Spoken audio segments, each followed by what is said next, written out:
to prove this upcoming season in the NFL for a few notable quarterbacks in the AFC North. After losing in the divisional round of the playoffs to the Bills in Orchard Park last season, Lamar Jackson looks to bounce back and take the Ravens back to Super Bowl glory. Joe Burrow and the Cincinnati Bengals look to lead the Bengals back to the playoffs after missing it last year and in back-to-back seasons. The last time Cincinnati made the postseason, they played in the AFC Championship game in Arrowhead. And coming off a very rough tenure in the Meadowlands with the Jets, Aaron Rodgers looks to end his career on a high note with his new team in the Steelers and get redemption after a down season. Mike T, Kevin Clark, David Dennis Jr. Mike, I'm going to start with you here. Let's talk about expectations and what's at stake for these AFC North quarterbacks. Who among those three that I mentioned needs to make a deep playoff run the most? Aaron Rodgers. And let's give Aaron Rodgers credit because he took the path that was certainly not the easy, but the more challenging one. Made over $300 million, four-time MVP, Super Bowl champ. He does not want to go out the way the last few years went at the Jets. That's why he's playing. It's very obvious. If this season doesn't go well, if it's average, if it's below average, if no one's rooting for an injury, if he gets hurt again, that's going to hurt his legacy. Like, one thing about Aaron Rodgers, and he's enormously complicated, we all know that, but obviously he's a competitor and his legacy is very meaningful for him. That's why he's playing. So to me, those other players, sure, they have some risk here, but they have a long way to go in their careers. I mean, Aaron Rodgers essentially said this is it. So I think there's a hugely consequential season as we think about Aaron Rodgers' legacy and certainly the back half of his career. Yeah, the other two are on the right side of 30, as they like to say. Kevin Clark, among those three quarterbacks in the AFC North, who needs to make a deep playoff run the most?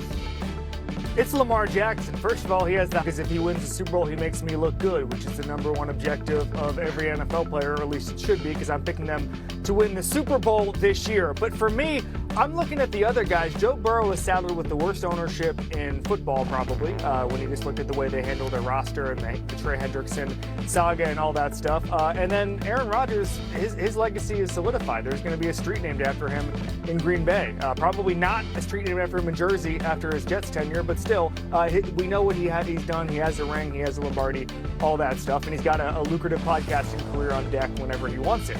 But Lamar Jackson has to win a Super Bowl because he's in this group yesterday. And yes, yesterday I did the tiers on this show, and we talked about that grouping, that Lamar Jackson, Josh Allen, Joe Burrow grouping that is right now ringless, but one of those guys needs to break through. For me, that's going to be Lamar Jackson. He has to do it this year. They have the best roster. Malachi Starks, the first-round pick out of Georgia, is going to change the way we look at this defense. It's going to free up Kyle Hamilton to be one of the best players in football. This is going to be a special team, I think, and Lamar Jackson breaks through. David, you got Lamar, Rodgers, Burrow. Where are you going? I'm going Lamar Jackson, and part of it is just simple process of elimination. Joe Burrow, if they do not succeed, it probably will not be on his shoulders. He can have a 5,000-yard season, to be honest, and they may not make it because the defense back or the personnel around on the other side of the ball is not up to expectations, and we won't look at him differently. For Aaron Rodgers, is a lot of what Kevin Clark said. The guy's legacy is pretty much solidified. I don't really have high expectations for him this season anyway. He's over 40. He's coming back a couple years ago from a devastating injury, and as long as he doesn't blow that locker room up or have a tenure as bad as the Jets, I think it's a success for him this season. But Lamar Jackson is a guy where inevitability of the fact that we feel like at some point he's going to win a Super Bowl starts brushing up against when is it going to happen and if it's going to happen. And when the when becomes an if, that's when it becomes worrisome for a guy like Lamar Jackson. He can rank up, start getting all the MVPs that he can, and we can have all the great regular seasons. But at some point, we want to see this come together into a Super Bowl run, and this year is as good a chance as any. And we cannot have another year where we're talking about Lamar Jackson has a great regular season and comes up short in the postseason. This is his year to take it as far as he possibly can. I know you mentioned the Cincinnati Bengals and their defense, but they are better in that respect. They got Al Golden from Notre Dame as their defensive coordinator. I think that unit, I know there's questions about Trey Hendrickson, whether he wants to be there, whether he'll play, all of that, but it cannot possibly be worse than it was a year ago. But on the other side of that, we are one Chris Canty take away from Joe Burrow being knocked off the top 5 list, and I just cannot have that happen.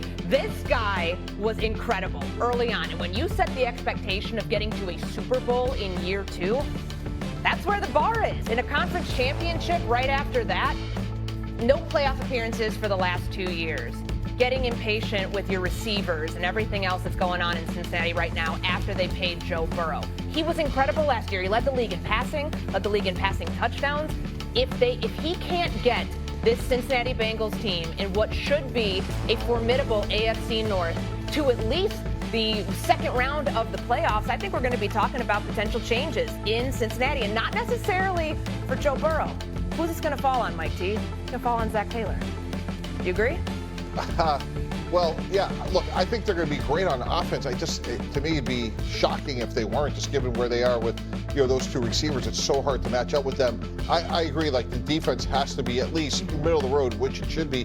But again, I just go back to the question is, those other quarterbacks, as you said, they're on the right side of third. They should all have, barring something unforeseen, long, vibrant careers that go on for a long time. I just think Rodgers is a fascinating figure because, again, like him, hate him, whatever, he didn't take the easy path, and it is someone that's going to be 42, who's made $300 million. No one would have blamed him if he just went off into the sunset or the podcast world, as Kevin said, whatever he's going to do. But the fact that he's playing, like, to me, that's putting his chips in the middle of the table in terms of, like, hey, here's how I want to be viewed. Is he Joe Namath of the Rams, right? Like, what is the end of his career look like? All right, speaking of the Rams, Davante Adams is now in LA, teaming up with Matthew Stafford and Puka Nacua, a team that just reached a divisional round of the playoffs and finished first in the NFC West. Kevin, coming to you here, how far do you see the Rams going in 2025?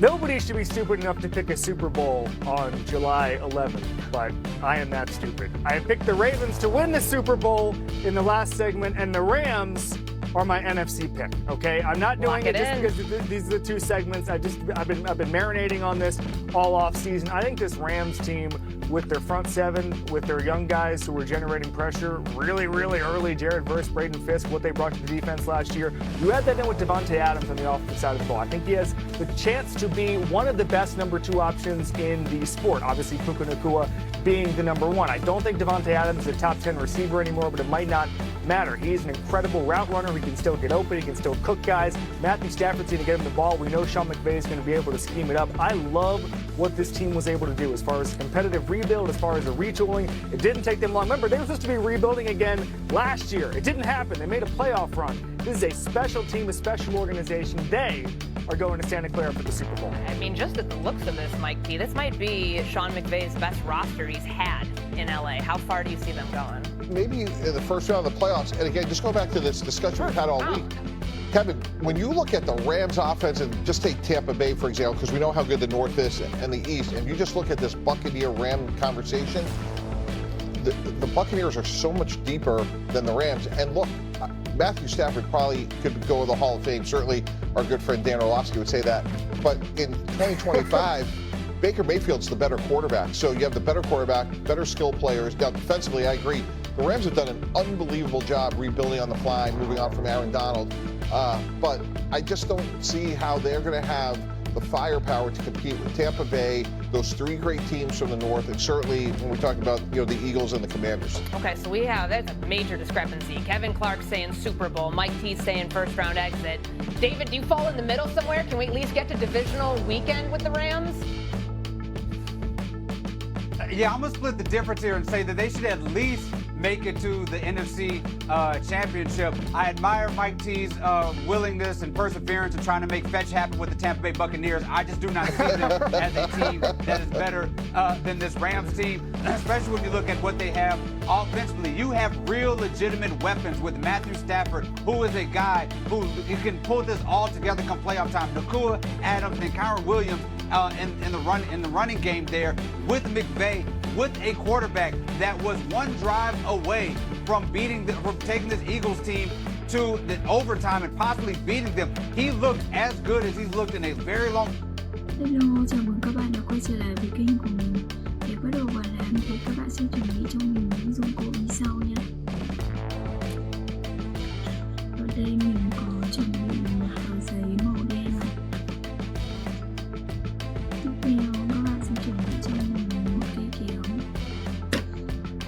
một cái bút chì, một cái thước này, cuối cùng là một cây súng bắn keo như thế này nhé.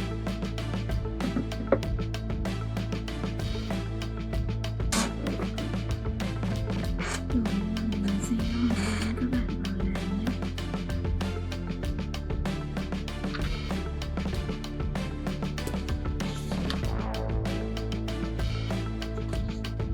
Các bạn sẽ lấy cho mình cái bút chì và thước quyển,